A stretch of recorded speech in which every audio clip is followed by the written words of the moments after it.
Hey, this is Amy Acker, and you're listening to the Rated NA podcast at nerdappropriate.com.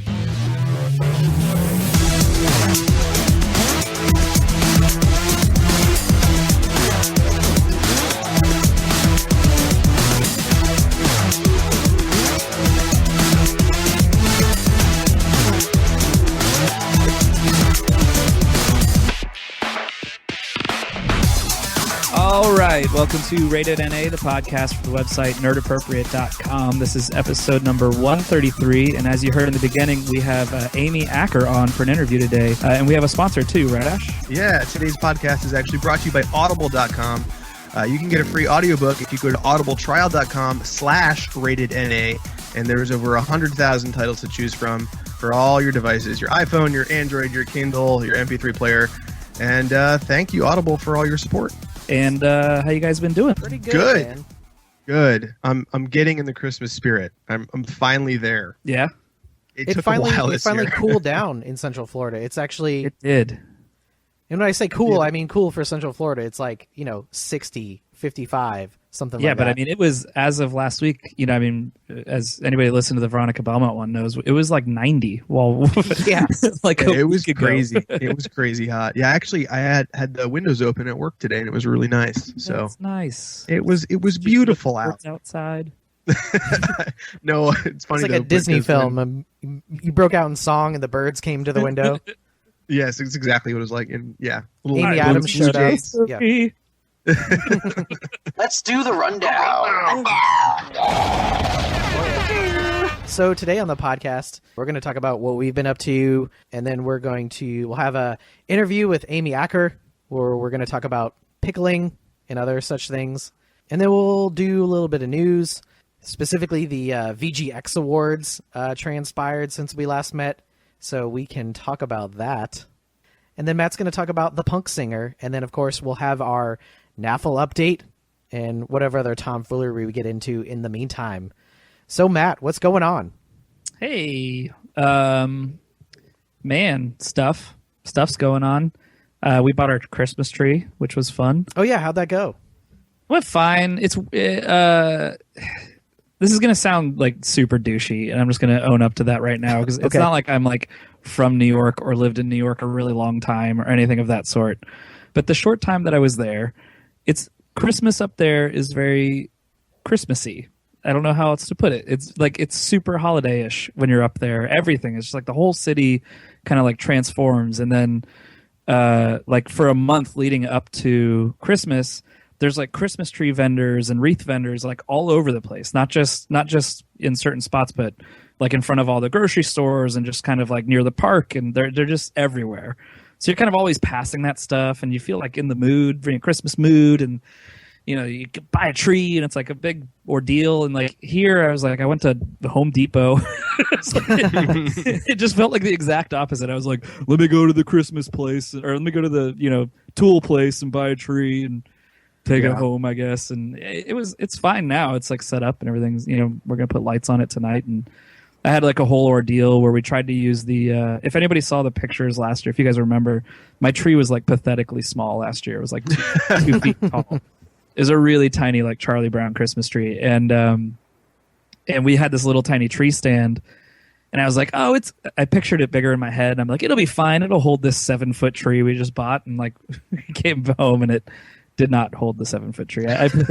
I like jammed the tree into it to make it work, and then I was like, okay, this is clearly not working. I need to go get a stand, and so I went to go get a different stand, and Melissa stayed home, and apparently the tree fell over onto the dog while I was gone. No. But our dog's so stupid, she just sat there, and like Melissa lifted the tree off, and she was just like looking at her like, what? I could have lived in the tree if I had to. I actually have been playing some games. I went into my Steam backlog and realized that I'm sitting on BioShock 1 and 2. So I fired up BioShock and played a couple hours of that. And it's pretty good. I sent you guys a jokey text like, hey, I know I'm about 10 years late on this hype, but BioShock's really good. It is a good game. It is. Going through your Steam pile. Going through the Steam pile. Picking through it, if you will. Picking through my Steam pile. Oh, good. Get my hands in there, figuring out what's good and bad. But yeah, so it's been a pretty eventful week. How about you, Ash? Oh wow! So I guess the most eventful thing was getting Battlefield 4 to work. So they've been having some problems. I think most people have probably heard about it by now, but there was a lot of problems with the servers and single player games getting deleted and dropping out of the game in multiplayer. Probably the worst thing that was happening was you couldn't actually connect online using the menus in game. So you'd select a server and click join, and literally just nothing would happen. It wouldn't say server full. It wouldn't say anything. You just click the button over and over again, and there'd be nothing happening. It was almost comical. So like, there's no indication that anything was broken. It wouldn't take you anywhere. It just like, you'd click the button, and like, it was if the button just didn't work. And so I went 3 or 4 days without playing at all, and finally I was like, you know what? I'm just gonna see if there's any sort of hot fix for this or anything I can do. And it turns out if you go to Battle Log and you log into your character through Battle Log, you can see all the servers that are currently online. And with the Xbox One, you can actually join the games through Battle Log, and it'll pull you into the game while you're on your Xbox Wait, One. what is Battle Log? Is that a separate app? Like from... It's your online account for your Battlefield, so you can look at your guns and look at all your unlocks and look at strategies. An app, or is that like within the game, the UI of the game? It's just a website. It's a website, so you'd have to do it via the web. So if you are you talking about using the web browser like on your Xbox, or can you just do this like from your computer? I was doing it from my laptop. Yeah, so you would be able to actually log into multiplayer through the web. Wow. So, I saw you playing last night. I figured that's what you were doing. Yeah, so we were able to get on. I played with Micah and Derek, and it was kind of funny because Micah was playing a medic and Derek was flying helicopters. Of course. Which is what they do in real life for our listeners. But yeah, it was a lot of fun. I mean, Battlefield is still Battlefield. With friends, it's an absolute blast. It's kind of a shame that it's really getting shit on pretty badly now because of the connection issues. Mm-hmm. But once you're in, it's so much fun, and the destruction's unbelievable. I mean, watching skyscrapers go down and having buildings fall on you and stuff is just unbelievable. So that new Frostbite 3 is just so gorgeous. I can't wait to see what people do with it. Nice. Other than that, TV stuff, I watched the S.H.I.E.L.D. mid-season finale, the episode The Bridge, with J. August Richards back as the character Mike, and he has superpowers, so that's kind of cool to watch. And we actually talk about that a little bit with Amy Acker in a few minutes. Yeah. So she, of course, is a fan of S.H.I.E.L.D. as well. Cool. So, yeah. So, Scott, that leaves you. You had a big weekend. We ate all your food. Thank you. Yeah, I was away from a lot of the nerdy stuff because I had my actual commencement this week. You had a real nerdy thing going on. Yeah, I officially graduated from graduate school. I finished my doctorate, so that's really huzzah! It's awesome. I feel so relieved, and I'm really happy about that. And we had a little party, and thanks to my wife and Matt and his wife, made that really awesome. And we all just hung out and had a good time. Ate some food. It was really great. Yeah, it was fun. We drank Vesper cocktails, and and we watched the Bond movie with Vesper in it. Oh yeah, and we watched Bond movies, watched Casino Royale, and that was kind of like made a little swanky kind of thing going on. That was cool. Other than that, I've been playing. I got an iPad Mini, and I've been playing Kingdom Rush, which yes, you have, because Matt got me addicted to it because he talked about it many podcasts ago. So now I get to play all these iPad games. I had an iPhone, but I never had an iPad. So if any of our listeners out there have recommendations for what I should do with an iPad that you can't do on an iPhone, let me know, and I'll check it out. I'm happy you got the Mini, too, because with my Nexus, I feel like that 7 or 8-inch tablet is like a really great form. Like it's a really nice size. It's like I feel like I'm just kind of holding a book. It's about the same size as my Kindle keyboard. Yeah, I mean, you won't read with it quite like that because it gets really heavy just holding it over a long period of time. But like playing games and reading kind of while you're on the couch and stuff, like it's a good form. I like it. Yeah, and I want to I can get back into like motion comics and stuff like that. Yeah. Yeah, so I'm stoked. I'm really excited about that. That's cool. And other than that, I've just been playing Assassin's Creed 4, which I decided I liked, and I think my gripes are mostly with with whatever's going on with the narrative and the meta narrative and stuff like that. And Right. I actually enjoy it. And I've been using that app, which is super cool. I talked about it last week. When you can't play the game, you can grind away at the fleet activities and just make a bunch of money. So that when you go back into the game, you're like ready to go, which is super cool. So it's been a pretty crazy week, but I'm looking forward to getting back into gaming and catching up on my TV stuff and maybe play some Battlefield 4 with Ash. Hell yeah, and you'll like this since you like you'll have a new iPad now, but there's an iPad app called Commander specifically for Battlefield 4, and you can log in and play as the commander. I am super excited about that. And when have you seen what that is? You can call in missile strikes and drop all sorts of packages. Well, I heard about it. I mean, did you ever use the commander mode in Battlefield 2 on the PC when you got to be the commander? No, I haven't. Yeah, I'm sure it's very similar to this. Like you were able to position, like tell squads where to go. You could deploy UAVs and drop artillery and supplies and stuff like that. So if it's anything like that, I'm super stoked. Yeah, no, I think it is. It's been getting a lot of positive buzz, and you can actually get experience points and all sorts of stuff by being the commander. But I haven't wanted to update my iPad yet, so I've been holding back. I'll be your commander. Nice. All right. Well, you know what else is super cool, guys? What's that? Our interview with Amy Acker. Yeah! Let's do it.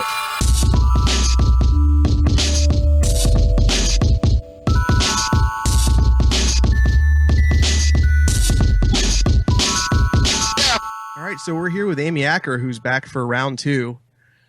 Last time I joked around that I couldn't believe she actually agreed to come on the show, and she agreed to come on a second time, which is even amazing.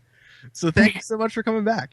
Thank you. Thanks for having me back. You've had a really busy and fun year, and I guess I'll open up by saying I actually ran into you very briefly at Comic-Con this year, which is the first time I met you. And I have to kind of apologize because it was Sunday, and I was like completely exhausted in zombie mode. And I was in the lobby of the hotel, and I saw you checking out of the hotel, and like scrambled up to you like a maniac. No, not at all. I think we were all in the same boat. Everyone was tired. Sunday at Comic-Con is an interesting day because usually exhaustion set in by that point, and I probably looked like a crazed maniac by that point because I had been going for so many days straight. No, I didn't. No more crazy than I look. So. Yeah. It's your Comic-Con this year. You guys had a presence there for a person of interest, and did you have a good show? How many days were you actually in town for Comic-Con for? Do you remember? I got there Friday because we did a little husbands panel on Friday night Awesome. with Jane and Brad, which was fun. And then we did POI stuff all day Saturday. So it was I actually good. had a chance to interview Jane and Brad at Comic-Con this year. Oh, cool. And that was one I was so nervous for. I was nervous for yours last year because I'm a huge fan of yours, but then Jane is like a super genius, and I love everything she's done. So interviewing her, I was like, I'm just really going to fuck this up. No. And probably the nicest person in the world. So that helps Made too. it very well. So, how last time you were on, one of the last things you said, we asked you about your nerdy hobbies and passions, Yeah. and you mentioned that you were about to start taking a pickling class. So we've been really curious how that went. If you did in fact create pickles. We've made some pickles. Yes. We actually, my daughter and I, we are obsessed with just, I don't know, have you ever been to any of the Momofuku restaurants in New York? No, I haven't. Oh, they're so delicious. But there's a Momofuku cookbook, and he has just a recipe for quick 5-minute pickles. And Nice. so we pretty much make those every morning for school lunch. That is so cool. So how do you, this is just totally going to derail the podcast, but I'm curious, how do you make a 5-minute pickle? Oh, it's so easy. You just you cut up your cucumber really thin, and then you put like a tablespoon of sugar and a teaspoon of kosher salt, and you let it sit for 5 minutes, and then you rinse it off and dry them. And they're so Nice. yummy. Nice. Well, Man. people will learn things from this podcast. I won't derail the podcast further, but Momofuku in New York is an amazing place. Yes. Their I know. cookies are Oh my God. unbelievable. The crack pie. Have you ever had that? What's in crack pie? I'm curious. I think the name speaks for itself. They have that. What's the garbage can? Right, is the other one. Oh yeah, So good. that one's good too. Oh no, compost. Compost. Oh, compost. That's it. Yeah, yeah. Yeah, that one's really good. This is making me hungry because I haven't eaten since lunch. So let's get down to business. First of all, I finally got to see Much Ado About Nothing because last time you were on, it hadn't been released yet, and so I watched it. I absolutely loved it, and obviously you probably knew I was going to love it. But I do have some questions. I was absolutely floored because last time you were on, I know you mentioned that it filmed in 12 days, which was I couldn't actually believe that once I saw it because I don't think the trailers were great, but they didn't necessarily do it justice for how it was going to look visually. It looked absolutely stunning. So my question is, how the hell did you guys do that? And I know I asked that last time, but I don't get how you did it in 12 days, how that was possible. Well, we didn't have much to do with making it look pretty, but that was all Joss and Jay, the DP. And the fact that Kai built that amazing house that I probably said before, but I think you could have just filmed the house. It's so amazing, and that would have been its own movie right there. So, I actually have in my notes that I have in my notes house envy. Yes, because I said the same thing as I was watching, and I could not believe how gorgeous that house was. It was and it's even prettier in color. I mean, the outside is almost red, and it's just all these really amazing colors together, and it's cool. That is very cool. So I think she brought over the floors from. She had a friend who lived in France and found like an old barn or something or a ship, and they sent all the floorboards over. That's crazy. It is crazy. So the film's been getting obviously over the course of the year entirely positive buzz. Were you surprised that so many people ended up really loving this, this old Shakespearean tale kind of brought to life? I mean, were you actually surprised at the response?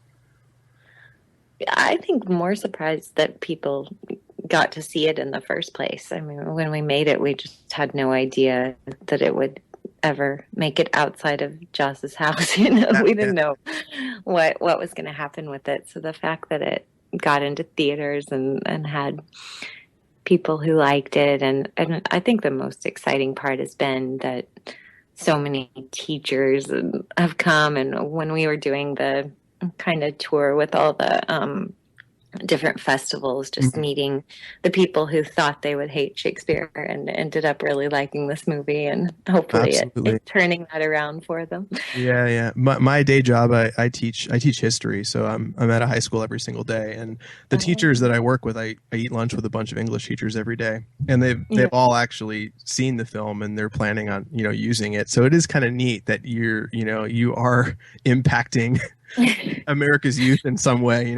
I think that's kind of cool. So it is. I think that's what Alexis and I were most excited about. Like one day we were like, our kids may actually watch this in high school. No, they probably will. It is going to be, I honestly tell you, it's going to be the definitive version that's shown in school, because it's so relatable for young people, because it's just such a timeless tale of love, revenge, and all those things that high schoolers are going through every single day. So seeing it makes them relate to the words of Shakespeare, I think, in a really in a genuine way, Oh, well, thank you. Yeah, you're welcome. That's fun. So let's shift gears, because I know we're a little bit pressed for time, and talk about Person of Interest a little bit. Are you in the middle of shooting right now? Is that you're kind of on a little bit of a break, or? We are. We're yeah. I'm not in every episode, so I have a little break right now, but okay. I'll go back after the Christmas holiday. Excellent. So they brought you on season 3 as a season regular. Were you surprised that they did that? Were you kind of expecting it? What did you think?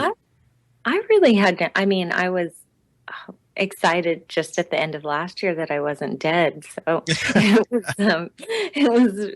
I didn't really know what to expect. When I had first gotten the offer to play the part, they had said it would be, 5 or 6 episodes last year.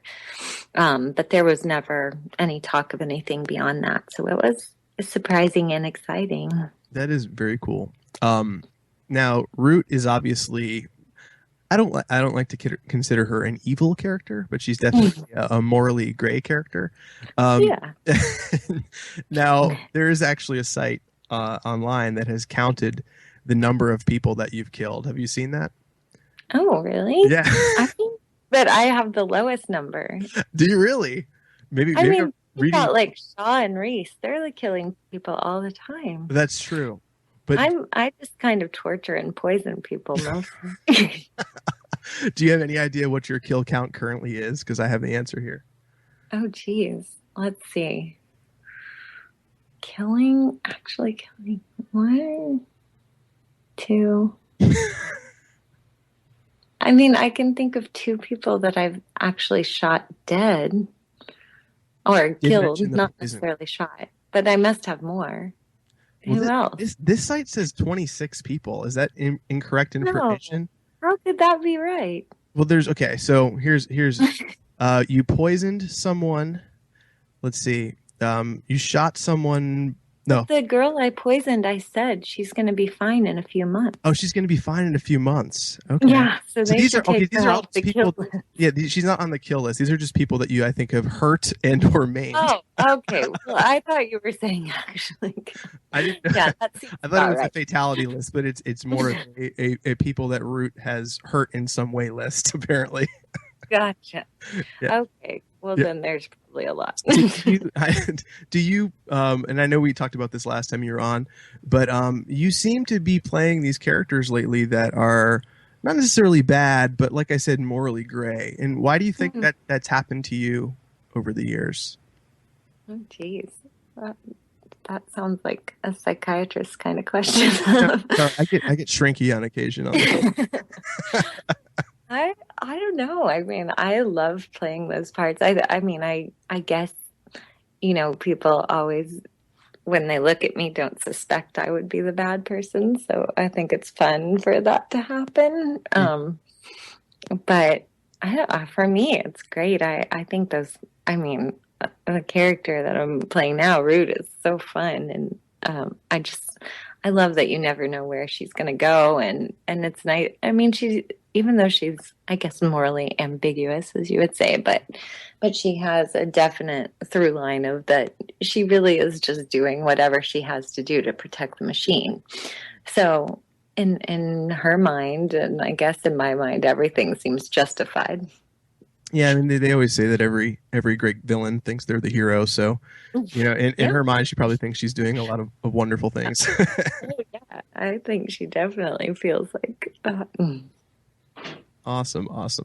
Well, the season seems to be shaping up pretty well, so we can't wait to see what's coming next. Oh, yeah, there's some really, I mean, the last 3 were crazy already, but then you would think they would slow down after that, and it ends up getting even crazier, so it's fun. Very cool. So I was lurking on your IMDb page before we started, and there is a film on there. It looks like it's going to be released sometime next year. And it is also on the subject of killing. It's called Let's Kill Wolf's Wife. Are you allowed to talk about that at all yet? Yeah. Cool. So what is this about? Because I haven't heard much yet, and so you can inform us and we can learn stuff. I feel like I might have even mentioned this the last time we were talking. But a bunch of our friends, our really good friends, Patrick Wilson and his wife, Dagmar Demenchik, and then her sister is Marika Demenchik, and her husband is Scott Foley, and we're all really good friends, and Scott wrote this movie, and my husband and Patrick are producing partners, so we made a very incestuous movie all together. Yeah, I saw that your husband. Wives and husbands. That's awesome. But yeah, it was kind of inspired by Much Ado, just the idea that you should just go make something. And so same thing, shot it in 12 days, and Scott managed to write and direct and star in it. Wow. And, it's fun. It's just, a little fun movie that it's very dark, but really fun. Do you play Ward's wife? I don't. You don't? I'm actually nice in this. Oh, you're nice. Luckily, the people who really know me don't cast me as the. Well, I'm not so nice. I mean, we all Maybe maybe I'm not nice. That's not okay. I'm not sure anyone's nice in this movie. Yeah. What's the basic premise of it, and why does Ward's wife warrant killing? Is that a spoiler? Can I? I think it's kind of, yeah. I mean, I don't know how much spoiler. The title kind of gives away what's going to happen. You're right. But yeah, it's kind of that story of like a really great group of friends, and one of them marries someone who they all hate, and so That always goes from there. Has that actually happened to you in real life at some point? Without feeling not to me, luckily, but I don't know. One of our good friends married this person that we just can't stand, and it's we never wanted to get together and actually murder this person, but it's definitely a theme I think everyone's going to be able to relate to. Yeah, I think this is just taking it to the extreme level here. So do you guys have any idea of release dates for this, or are you just kind of waiting to see what happens with it still? They were just kind of getting it together right now. They're working on, all the post stuff, and I think they're hoping to submit it to some festivals or something. But I'm not sure the whole plan. Cool. Well, that's still exciting. The boys are in charge of that part. That's good that you get to work on stuff like that with friends. I mean, that must have been kind of really exciting to work with your husband and work with all your close friends on a project. So no, it was awesome. I mean, that was it's just one of those things we always talk about. We should just make something ourselves. We know people who are talented. My brother-in-law ended up being the DP on it. Oh, that's so cool. So it's really everyone. Yeah. So Matt in the chat right now with us is my brother-in-law. Oh. And he also does our website. So. We are also a family affair. Oh, good. So we're going to do some lightning round questions because we are, again, a little bit pressed for time this time. So the first question is, have you gotten a chance to see Marvel's Agents of S.H.I.E.L.D. yet? Yes, I've seen a few of them. Did you see Jay August Richards on the last night's episode, I think it was? Last night? No, I haven't. I've got it recorded. I'm he very was so excited. Good. Is he awesome? Yeah, it was really good. It was good to see him, back to kicking ass on the good guys' side. So great episode. He was so good in the first one. He was. It was good, to see him. We still have to get you on that show. I know. I'd love to. The next lightning round question is, who would win in a fight, Illyria or Root? Ooh. That's that's a way different fighting. It's a silly comic book question. Oh, gee. I mean, does Root have the help of the machine, or is it just obviously physical power? We're just going, obviously, Illyria is going to win, but I don't know. I wonder how Illyria even deals with technology. Maybe she can freeze it. I have no idea. That's going to be a good fight. I think it's going to have, multiple rounds, so I'm not sure. We'll say it's raw for now. And, okay. And next time you come on, we can revisit this question. Yeah. Yeah. The other lightning round question is, what is your favorite gross snack? Gross snack? Gross snack. It has a gross snack. Is it considered gross if I love it though? Or you may think it's gross. Oh, yeah, that's true. That's a really good way of looking at it. I mean, I really love spicy pickle potato chips. All those are so good. Have you ever had think that's gross. Have you ever had Zapp's chips before? Oh, those are delicious. I mean, I could live on any kind. If I was thinking the other day, they should just make potato chips in a flavor that you could have a whole meal. Oh my gosh, I'd be right there with you. Potato. Yeah, that'd be so good. There's all sorts of Lay's has all sorts of really gross ones now, garlic bread. Oh, really? Yeah, they have garlic bread. What? Sriracha. Oh, that sounds delicious. Yeah, so they are delicious, but they're kind of gross delicious. You see what I'm getting at? You feel guilty as you're eating it. So, yeah. But I'm the same way. I'm a salt fiend. I love chips. I could eat chips all day.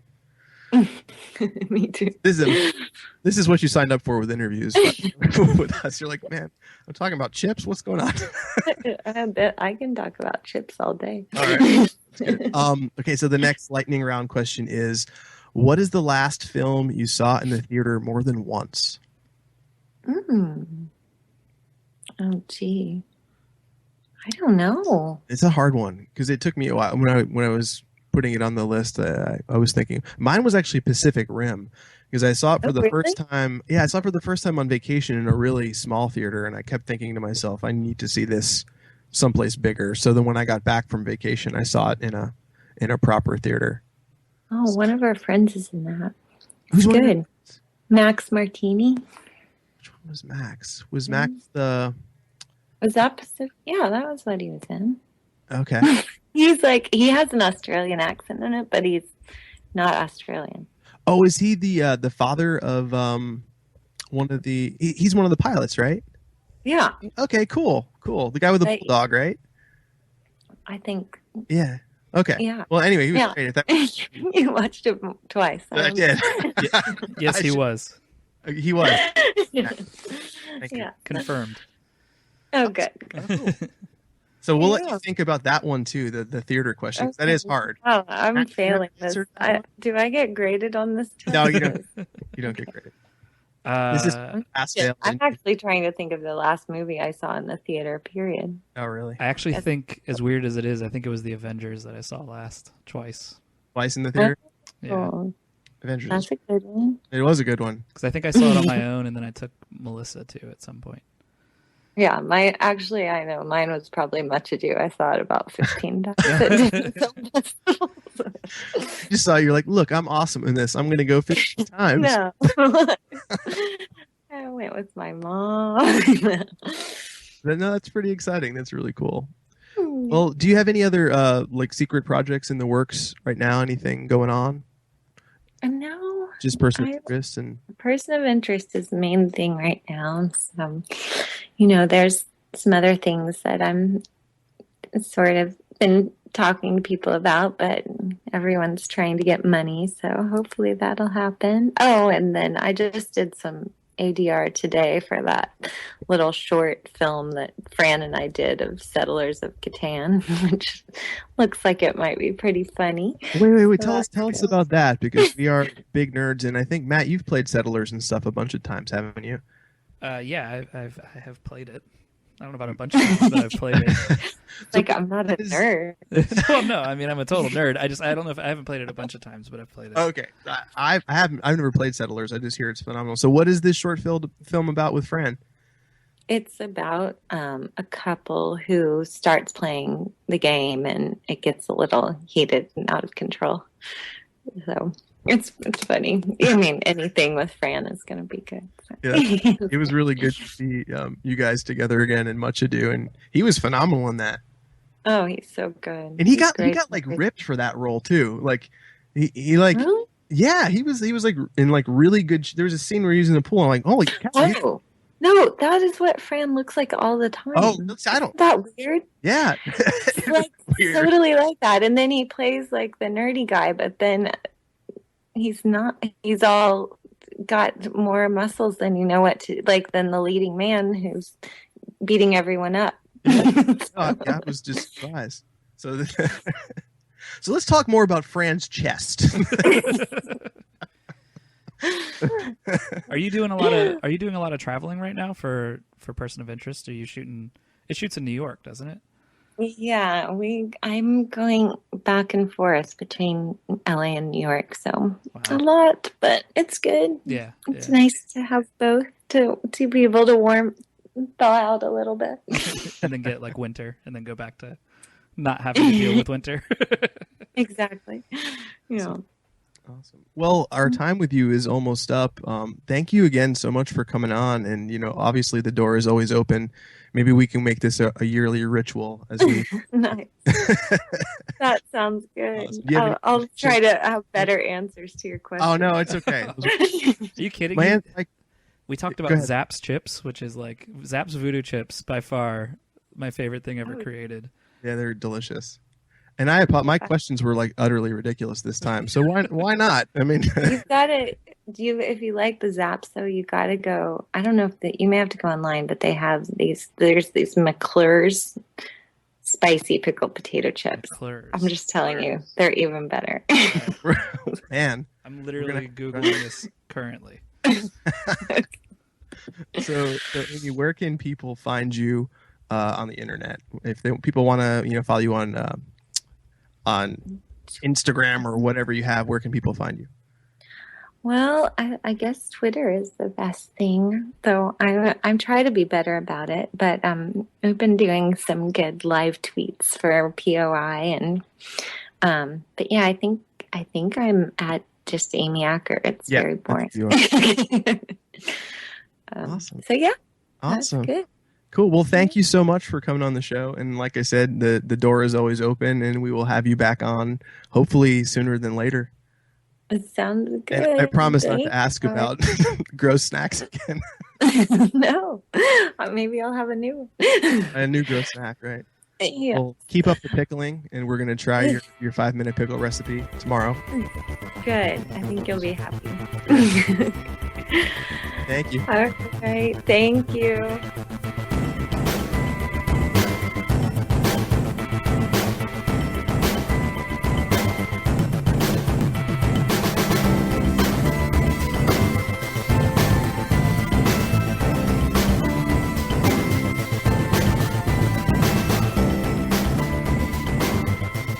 That was Amy Acker, and it's always a huge pleasure in having her on the show. And it's kind of shocking still to this day that she's come on twice now and done a print interview with us. So she is a huge, she's just awesome.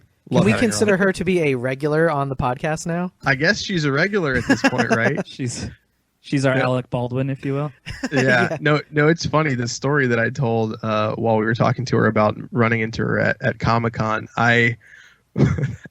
it was honestly Sunday morning at like 7 a.m, and I was going down from our hotel to get coffee, and I ran into her while she was packing up her car, like checking out, and I ran out and just had like a geek out session. I was like, "It's me, Ash from Inappropriate." She's just like, "Oh, hi."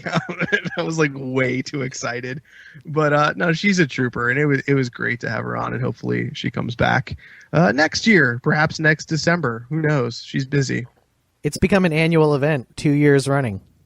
Yeah, the whole interview too. I was sitting there like half biting my tongue to not just geek out about all the food in New York that she was talking about, and chips. We got into like a big conversation about chips that was amazing, and I was like, Zapp's chips. Let's talk about Zapp's. It was great. It was a good one though.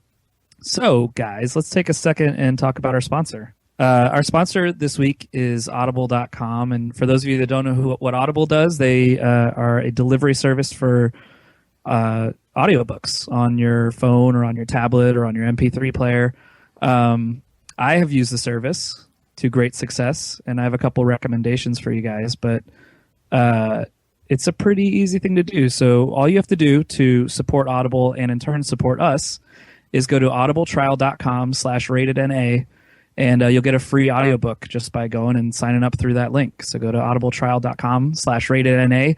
And I can recommend Lemony Snicket. We used to drive around, Melissa and I used to drive around and listen to audiobooks because we used to drive quite a bit.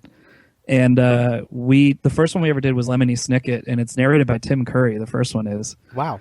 Yeah, it's absolutely awesome. It's so much fun to listen to. One of my other favorite ones was Bossy Pants by Tina Fey. Tina Fey. Oh, man, that's an awesome audiobook. She actually narrates it herself and does the whole thing, and it's great, and it's on there too, so definitely recommended. But yeah, it is an awesome service, guys, and I think it's good times. Check it out. Awesome. audibletrial.com/ratedNA. Over 150,000 titles to choose from. That's incredible. It's a lot. That's a lot of stuff. Did we also mention that's a great way to support us too? Yeah. For sure. Oh, okay. Help us help you. I said a good way to support Audible and in turn support us. Oh, okay. Just double checking that you said that. Well, stop spot checking me, Ash, and just deal with the fact that I said it. I have a red pen in my hand 90% of my life.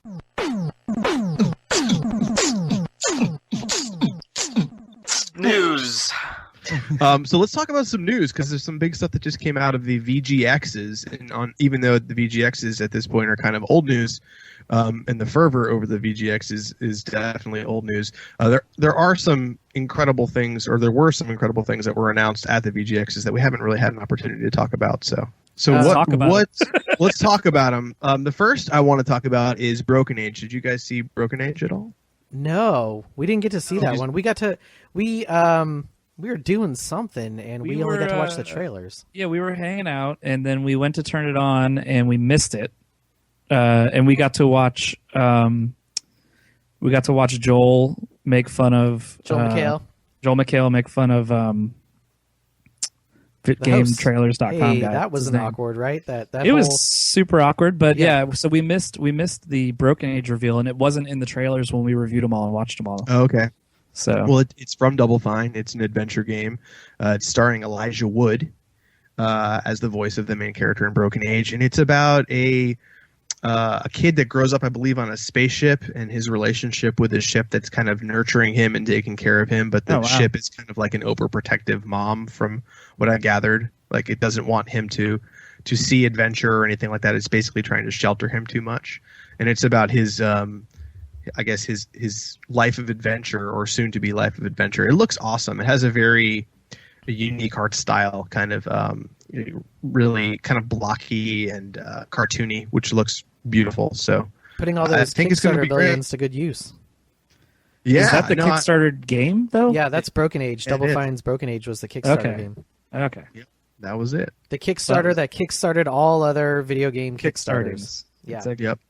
That's how they got Elijah Wood. Yeah, I guess so. That's where that money went. So the other two trailers, I guess, that were shown there that definitely got my attention were the RoboCop-esque Titanfall commercials that aired for the Ogre and the Strider, which are two new mech classes that were revealed at the VGXs. So no longer is there just going to be one mech type. There's going to be at least three at this point. I thought there were three mech types when we played. I thought these were 4 and 5. Well, no, they were just different kits of the same mech. Oh, right. Yeah, you're right. One with like a grenade launcher and one with like a different specs. But now you're going to be able to spec literally different models, which is just going to blow my mind. So the first one was the Ogre, which is kind of like the heavy tankish type one. Showed it ripping other mechs apart, and I love the design of the Ogre. I just thought it looked so neat. It looked like an old German tank or something, you know.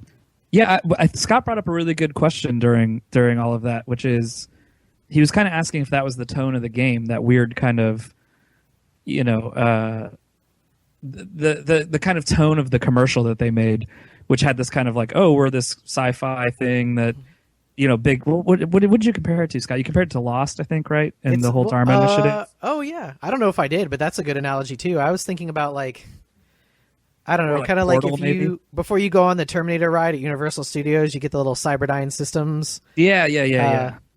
Building the future one step at a time.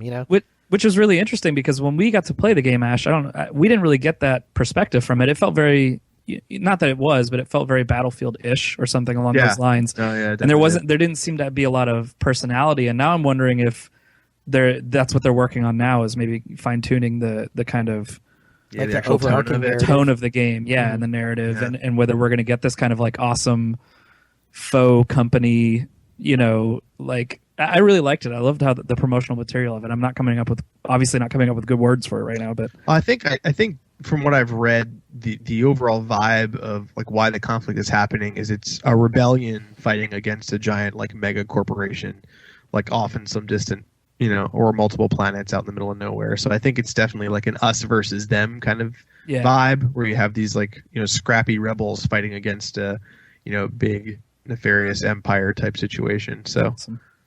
It's cool. Other cool things. Telltale announced, of course, 2 huge things. Number one is, of course, the Game of Thrones game, which I guess they're going to be doing for, I heard today, 3 or 4 years they're going to be doing Game of Thrones. It's going to be episodic and very long. It's going to be an ongoing type of situation with a game of Game of Thrones game.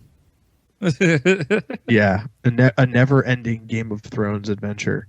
Of course, I'm curious if it's going to happen, like where in the Game of Thrones world or in the timeline, and like, does it go along with the Press book? A to pull your penis out.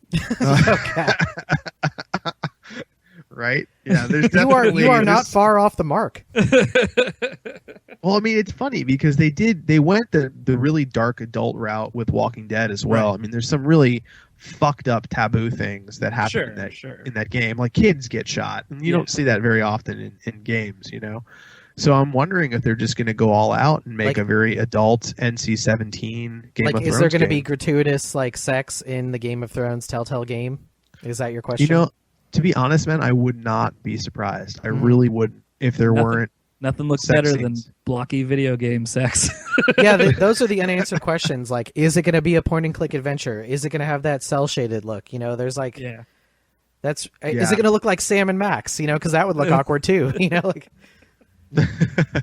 I don't know what art style I'd like to see for Game of Thrones because I mean I think they would have to go totally a unique route and kind of keep it away from looking like Wolf Among Us and Walking Dead, you know. Isn't it weird that, I mean, granted these are very good games, which is why they're getting this pass, but that generally like pre-existing IP type games, you know, like movie tie-ins and you know, TV show tie-ins and comic book tie-ins and stuff are generally terrible. And it's like, it's amazing that Telltale has kind of gotten, like, people aren't weirded out by them doing a Game of Thrones. I think it's mostly excitement, right? So, and it's because of what they did with Walking Dead and everything else, but it's really amazing to me that they've kind of got this carte blanche to do this thing that used to be considered kind of, that's what you did to make some extra money so that you could work on the title you really wanted to work on. Oh, yeah. You know? Yeah, I see what you mean. No, it's true. I mean, they've managed, and it's funny, they're doing it using a genre that was for a long time forbidden. You know, adventure games died out a long time ago, and then now you're using these licensed games in the adventure genre, and they're selling like crazy. Game of the year. It's like, well, how is this happening? It's like anything can win Game of the Year if like a licensed adventure game wins Game of the Year. You know, that's kind of fascinating. You bring that up because I think that there are. You know, gaming is kind of becoming, obviously it's more mainstream now. You have different types of gamers with different gaming interests and it's not just like skill based. It's like some people just want to play a game for narrative and that's the itch that Telltale scratches, you know? Oh yeah. Well, I think like I said, I think they make good games too, which is definitely part of it.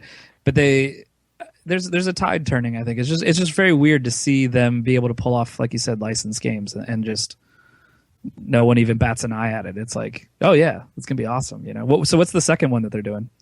It's Tales of Borderlands, which as a Borderlands fan, I'm pretty excited about. I mean, most people love Borderlands just for the shooting, but I really did find the universe kind of cool and quirky enough to want to know more about it.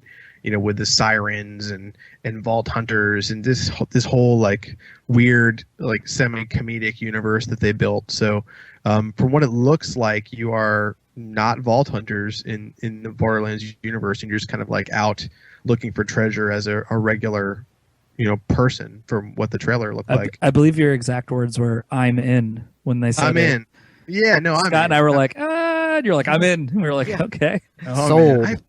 You guys know how much I played that fucking game. I played so much Borderlands 2. Like I love the universe, and for me, the one thing that I wanted was more story. Like I wanted to know more about you know, Hyperion and the different gun corporations, and I don't know. I just think there's something neat and kind of Mad Max, you know, that dystopian, weird, space punk kind of vibe it had going for it. So I appreciated it. I thought it was cool. Well, I mean, Borderlands 2 added just as much improvement in the story area as it did sort of in the like gameplay area. You know, maybe even more so. I don't know, because there wasn't too much of a story to Borderlands 1, you know, excluding the DLC. You know what I mean? Yeah, the narrative definitely wasn't the same as 2 had. And like when you have Anthony Birch doing that. Yeah, I mean, when you have these really rich worlds now, you can explore the worlds in different ways through something like a point and click adventure where you don't have to have people running around and shooting things. You can like sort of peel back the curtain on other aspects of the universe, which I think is something they'll probably do for this and for the Game of Thrones game as well. Cool. Speaking of universes, they had a big Destiny trailer with some new footage of gameplay of Destiny, and I think I was the most out of us three. I think I was the most excited for that one as well, just because I love co-op shooters. So I'm in for Destiny. Yeah, I'm still great. cautiously optimistic. Well, Yeah. I mean, it's like go ahead. I was going to say it's pretty much for the reason that Ash said about Borderlands, where it's like I got burned out playing Borderlands, so. Destiny for me is going to have to do something to make me not burned out on that style of game, if that makes any sense. Yeah, but I mean, we talked about this a little when we watched this trailer, and it's that, shooters are shooters, yes, but shooters are not shooters at the same time. You know what I mean? Like, each one of these games comes out, has its kind of own style, its own take on how a shooter plays. You've got the Halo style, you've got Call of Duty and kind of that Twitch, shooting. You've got Gears of War and all that. Like, everything had its own feel. And if Bungie can bring that kind of arcadey, fun shooter style to a huge, awesome, in-depth world, like, I'm in. I think this could be really cool. I don't know. I'm down. I'm ready. Yeah, I think it looks great. And No, I'll plus, you're going to be able to try get your own spaceship. Own spaceship, man. Yeah. Spaceships. Oh, okay. Spaceships. Well, I didn't know about the spaceships. I guess I can get into that. I'm certainly going to try it. I'm not going to ignore it completely. I'm just, cautiously optimistic. I got you. I mean, if you're on the fence, you just have to graduate again, and then we'll buy you a copy. Okay. Well, I think if I were to try to graduate again, I would become divorced very quickly. Yes.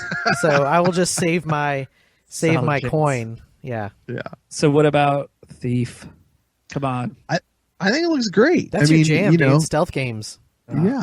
I thought it was a story trailer that they played at the VGXs, and it kind of got me hooked. I was like, all right, it looks like fun. I can see myself flopping down and sneaking around. Yeah, I just love it, and it's definitely that. Like I said while we were watching, I was like, oh yeah, it's like a sit in the corner in the darkness for 30 minutes while you watch the one guy walk in its pattern like 4 times and figure out how you're going to figure. Like, I just love that style. I love that game. So I love the original. I'm excited. Like, I was a little mad that I didn't play it at PAX, but then I kind of wasn't, because I feel like I know what I'm getting, and I'd rather just kind of get it fresh and play all the way through than play some weird 15-minute chunk that they've got laid out for you. Yeah, no, I hear that. Let's see. Oh, The Division showed off, or Ubisoft showed off the Division's Snowdrop engine, which in is classic Ubisoft fashion. Yeah, they're brand new. It was a really sterile kind of like, almost looked like a tutorial for the game, but more or less they were showing off how this new engine operated, and it absolutely blew my mind. Just the weather effects and how beautiful everything looked, and real-time dynamic lighting and weather cycles, and just like floored about the future of games and what this engine could bring. You know what I mean? Since this is still a new license and a new game, I can't imagine like 3 years down the road what this engine's going to be. I totally agree, but I just have one thing to say. Mm-hmm. Just put a game out, Ubisoft. I don't care. Watchdog, The Division is one of them. Just get put something out that Stick of Truth. Play. Come on. I just want to do it. They all look so great. Put one of your games out. I can't dance all day. No, Division looks great. I don't really know too much about it. It's just a co-op shooter set in New York with some crazy. Well, it looks like an MMO, honestly. Yeah. The co-opiness of it looks a lot different than some of the others, as far as how your team plays and how the world's persisting around you. And so it looks awesome. I don't know. From the things I've seen, I'm ready. I'm ready to play it. Yeah. And probably everyone's been saying that this game stole the show, and I kind of have to agree with it, mainly because the team is only 4 people. Yeah. Hello Games is putting out a game called No Man's Sky, which is an MMO, turns out, about space exploration with dynamically created worlds. So worlds are being created and changing all the time, and you can land on different planets and explore all sorts of things on these planets, then fly off into space and have dogfights and fight against space creatures and things like that. It looks to be, of AAA quality, but it's 4 dudes that built this game. I was floored when I saw it. I honestly thought it was going to be like, coming next from Epic Games, and it's fucking Hello Games with 4 guys. So that's why I guess everyone's freaking out about this game, because 4 people were able to pull this off. At the same time, though, man, pressure's on now. Good Lord, get announced at an event like that. Like, here's our new title from 4 guys. Like, that game's got to be good. It's kind of interesting. There was an article, I think it was on Polygon, that kind of brought up a conversation about this game and other games, because this game, I guess, is procedurally generated. So, it's I think in a way it kind of makes it roguelike in the way that FTL is roguelike, except these like different worlds I think are being procedurally generated, which is kind of weird, like I'm like a little on the fence about it, because sometimes like those kinds of games become a little samey because the engine, has its limits of what can be generated, so for me, I guess the thing that I'm looking for when I check this game out is like how robust is this engine, and like how will I really feel like I'm exploring different places? Like, it looks phenomenal. I'm really interested, and I can't wait to see more from this game. Yeah. And like you said, 4 people. Come on. Like, that's impressive in itself. It's crazy. I guess what it really boils down to is, will flying be fun?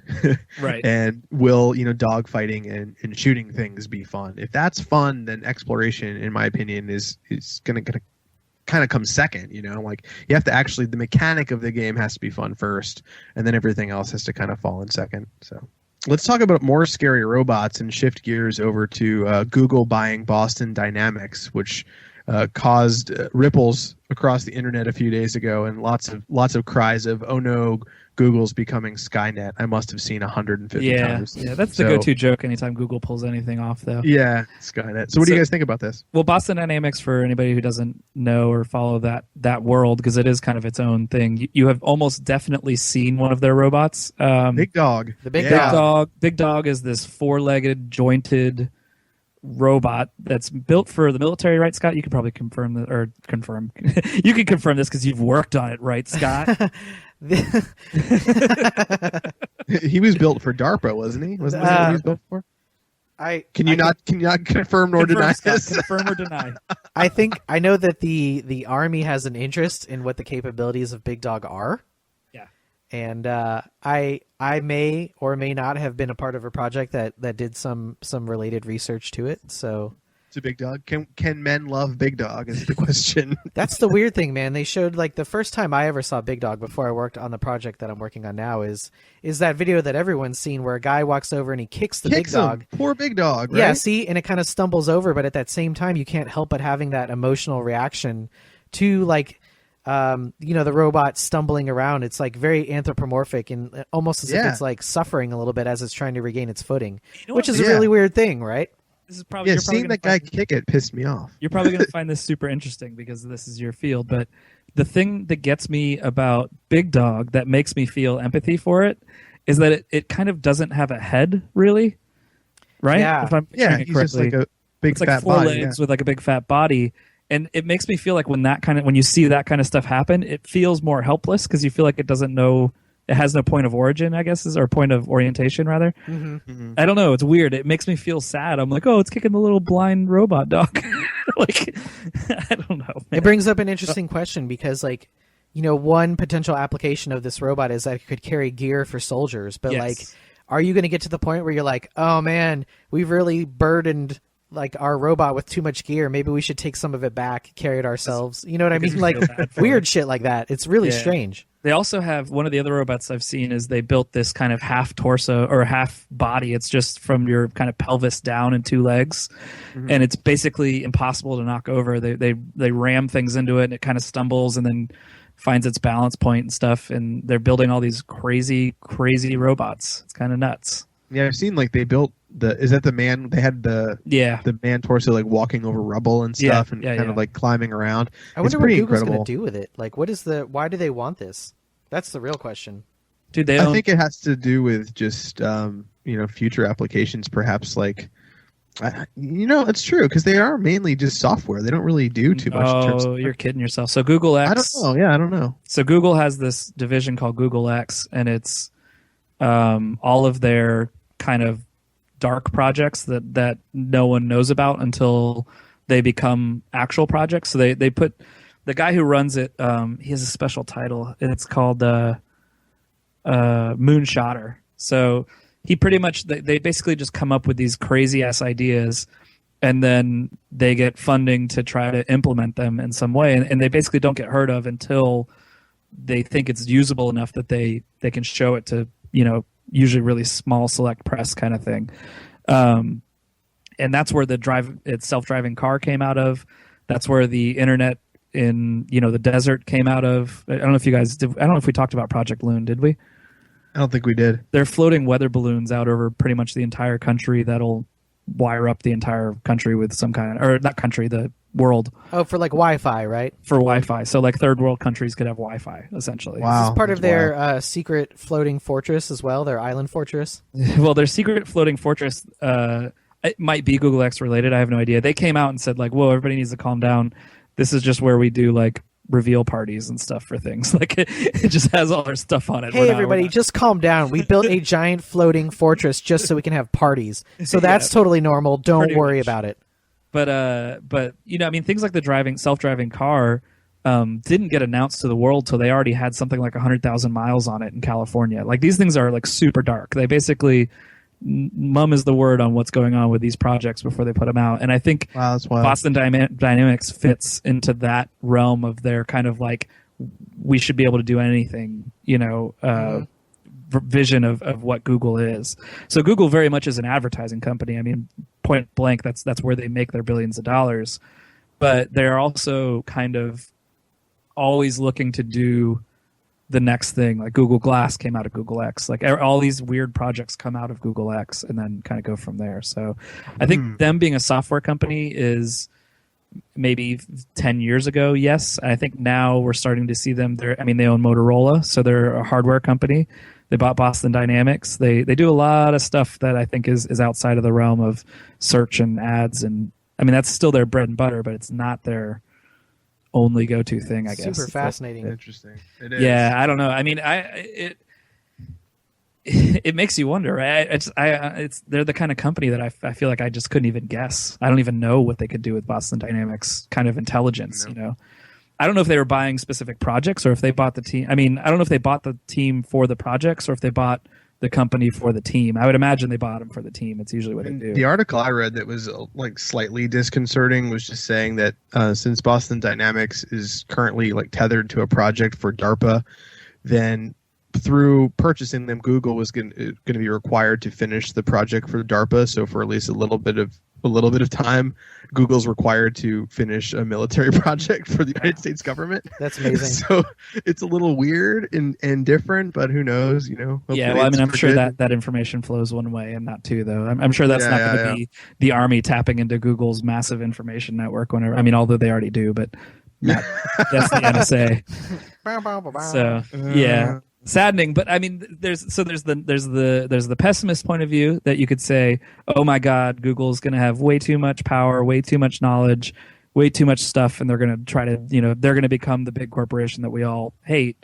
And then there's the optimist point of view that says, holy crap, like what could they possibly be dreaming up with this kind of talent underneath them? Like they could come up with something with basically unlimited funding, which is what they have, and two crazy owners who want to do the craziest things ever created. Like, this could be pretty amazing. Something really crazy could come out of this. So who knows? But we won't even know for like 10 years. Probably. They could build their own city and populate it with the most brilliant minds in the world, and then just have them conduct science experiments and live in this town. They could. Wow. And then they could hire Google and Boston Dynamics put their name together as like GD, maybe like Google Dynamics. Yeah, Google Dynamics. I love how you guys are just describing the plot for BioShock right now. Oh, it's Eureka, man. Oh, okay. BioShock too. Wow, comedy assassin. Nicely done. See who the pessimist is in this group. All right. What? Anyway, we should move on. What are we talking about now?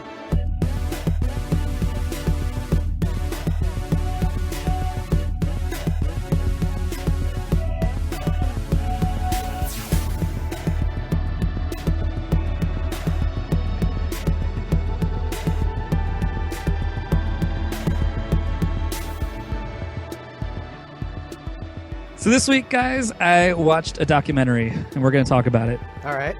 It was called The Punk Singer, and it followed the life of Kathleen Hanna, who is the lead singer for Bikini Kill, the Julie Ruin, and Le Tigre, which were all pretty influential bands, especially Bikini Kill and definitely Le Tigre as well, from like the 90s all the way through now. My wife and I used to DJ, and we used to DJ Le Tigre all the time. So nice. She's pretty damn current. But yeah, it kind of follows her whole career as sort of the beginning of the Riot Girl movement and what it was like being kind of a female fronted punk band in the 90s, which was kind of unheard of at the moment. So awesome. My confession that I was going to tell you guys is that when I was about 17, I was in a band. Mm-hmm. We never played out, but we mainly played Bikini Kill cover songs. Did you really? That's cool. And we were called the Squirts. Oh, there you go. We were really terrible, but what we learned is that Bikini Kill songs were very easy when you don't really know how to play music very well. Yeah. So we learned a whole bunch of Bikini Kill songs. They talked about the kind of the beginning of Bikini Kill and how it happened, and I think it was the bassist Kathy pretty much went to the drummer, and Kathleen was like, "Hey, let's start a band." And then they found this. They were like trying to find a guitarist, and they ended up finding this guy named Billy, and they had him all join, and like really kind of barely knew how to play their instruments, just kind of started playing with each other. Like it was like the true kind of notion of what punk rock is. But I mean, good Lord, even their first song, they're like a force when you hear them. Like their music is just so kind of in your face. Like Rebel Girl, is loud, and they were good. They were really good. Yeah, but it's still musical. Like they definitely all had a really great sense of like songwriting and music. It's not this like crazy just noise. There's a lot more to it. Yeah, it's a shame that I feel like a lot of people didn't give them the respect that they really deserve because they were so entrenched in the feminist scene, and a lot of people dismiss them just as like a feminist band kind of way. You see what I'm saying? Yeah. Whereas their music, no matter what their political agenda was really just good punk rock music. It was. So. And there's a lot of contradiction in them too. Not contradiction, that's the wrong word. There's a lot of kind of mixed ideals going on inside of them because Kathleen Hanna kind of talks about it that her view of what a feminist is or was or should be, really had nothing more than them being pro woman. You know what I mean? Like it didn't matter that because Kathleen Hanna is an attractive woman. She's rather attractive and has kind of like a Valley Girl accent. And, I think coming from like the kind of chauvinist male world, if you just heard her talk or saw her, you'd probably write her off like super fast. You know what I mean? I'm not saying that's right. I'm saying that's probably what had happened to her in her life, trying to be this pro-feminist person. But when you hear her talk and you hear her ideals and what she's talking about, she's just so brilliant, and the way she puts stuff is so amazing. And like that's kind of what she took. She took that intelligence and put it in a band like Bikini Kill, and then it like Bikini Kill kind of made it like in your face, like you couldn't ignore her. You know what I mean? She was there screaming at you whether you were going to listen to it or not. And it really was kind of amazing just to see that transition from this idea of just being punk to being feminist punk to what that meant to other women to what that meant to punk rock and music in general, because there wasn't a lot of that out there. And they talked about how she used to do the girls in front thing. I don't know if you ever made it to a Bikini Kill show, Ash. Or I never saw Bikini Kill. They would do this girls in front thing where basically they would push all the guys to the back and tell all the girls to come up front, and she would just sit there before shows. Yeah, she would just be like, girls up front, and get all the girls up front, and try to create this kind of idea of a safe place for a punk show, because girls there. And I hated this too about punk shows, but it was always turned into this mosh pit thing where it's usually just a bunch of broy dudes trying to knock the crap out of each other in one way or the other. For sure. And I hated it because it was like uncomfortable to watch shows. It was never felt safe. You felt like you're going to get clocked in the head at some point for no reason whatsoever. And for a lot of the women that wanted to go, I guess it felt like that plus more. And it's just really interesting to see this story. Follows her whole career, so it goes all the way up through Le Tigre. She's actually married to Adam Horovitz from the Beastie Beastie Boys. Yeah, which is weird because they've actually been dating. They were started dating in like the mid '90s or like late '90s. That's awesome. Which is a super long time, like a lot long. I knew she was married to him. I didn't know she'd been seeing him for like, going on 20 years at this point, which is kind of crazy. And she talks about the contradiction of dating a Beastie Boy and being, such a feminist kind of icon. And that she was really worried when people found out that she was dating him, that they'd be like, well, why, how do you reconcile dating him and be a feminist at the same time? This is the guy who wrote Girls, Girls, Girls, stuff like that. And she just talks about like, well, you fall in love with who you fall in love with, and that's just kind of how it happens. Like if what am I supposed to do about it? That's cool. And it's really interesting. So it is on VOD right now. I think you can get it on like Amazon or Google or iTunes. I think I rented it for like $6. But if you like punk rock and if you like music in general and you are a fan of Le Tigre or Bikini Kill or honestly Sonic Youth, Joan Jett, like the list of people that show up in this movie to talk about Kathleen Hanna is pretty amazing. And if you're into that kind of stuff, I would say go check it out. Cool. Check it out. The last thing that we're going to do before we get out of here is we're going to talk about the NAFFL, which is our Nerd Appropriate Fantasy Football League, and we are now in the first week of the playoffs. Top 4 teams advance. What's that? Scott, who cares? Honestly. Who cares? Who cares? People that actually made it into the playoffs care. That's what I'm saying. Whatever. And I can talk shit because when we're recording this, I can already tell I'm probably not going to make it to the next round. But the top 4 teams advance, which are Rex's Warriors, Serious Business, the 5th team, which is Nate Hales, and my Stanley Spadowski's Clubhouse. So I'm facing off against Rex's Warriors this week. I'm most likely going to lose. Our buddy Ryan is facing off against Nate Hales, the 5th team. Nate is most likely going to lose, which means that your championship battle will most likely be between Rex's Warriors and Serious Business, leaving Nate and I to slug it out for 3rd place. So oh man, I'll take it. 3rd place, any place, whatever. I'm gonna win. Let's go. So terrible this year in all 3 leagues. It was pretty amazing. Yeah, you finished. Looks like you finished last in this league. Finished last in this league, second to last in another league, and then my league I did okay. I was like in 7th, but brutal season year for you. Yeah, brutal. So, anyways, I just want to reiterate as this Nerd Appropriate Fantasy Football League draws to a close this year that kind of the reason that we're doing this is to sort of promote other ways that we can express our nerdiness, and fantasy football being something based heavily on statistics and numbers and even a little bit of random chance is super nerdy and has like sort of an RPG element to it as well. Yeah. And if this sounds like it's interesting to you, if you've always been curious about fantasy football and never really had anyone to play with, or you just wanted to kind of learn in a sort of a supportive environment, let us know, because we would like to do this next year and have more teams and include more people and just have a good time.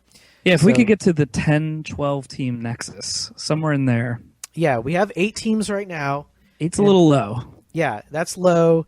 16 is kind of high. That's more of sort of like a expert league because it's different strategy is involved, but somewhere between 10 and 12. Because the thing with 8 is like everybody's a superstar. Like the guy who's winning, Ryan, Serious Business, made the joke that like, oh, do we all get Aaron Rodgers kind of thing. So that's the thing with 8. But then when you get to the 10 or 12, there's enough strategy to keep it interesting. You got to kind of watch your team and know what you're doing. So. Yeah, what you do on waivers matters more, and the talent is evenly distributed across the team. So it's correct. So that's your Nerd Appropriate Fantasy Football update. We'll be talking about most likely the championship round next week and announce the final standings the week after that. Get us out of here, Ash. Yeah, I think that's it. All right. Take us home. This has been episode 133 of the Rated NA podcast for the website nerdappropriate.com. You guys can find us on Twitter at nerdappropriate. Email us directly. That is Matt, Scott, Ash, and Hillary with one L at nerdappropriate.com. You can go to our Facebook /nerdappropriate. And we're all over the place, so just look for us. Also, big thanks to Audible And big thanks, of course, to Jimmy Hinson for our theme song. We haven't thanked him in a while, so definitely look him up. Big giant circles all over the place. Just completed a successful Kickstarter. Oh yeah, did we say big thanks to Amy Acker too for coming on our show? Yeah, thanks Amy Acker. Yeah, thank you everyone for listening. Yeah. See you guys next week. See ya.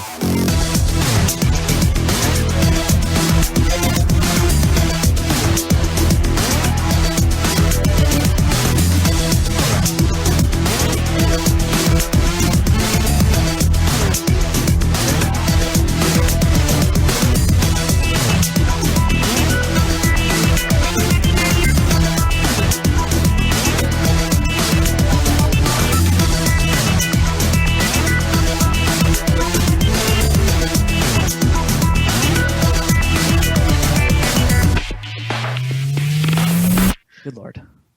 You have a confession. We're going to go to that? All right, fine. Let me do it one more time. Okay. This is the real one, Scott. Mark this as the real one. Okay. I marked it twice. God damn it. Mark it. Marked.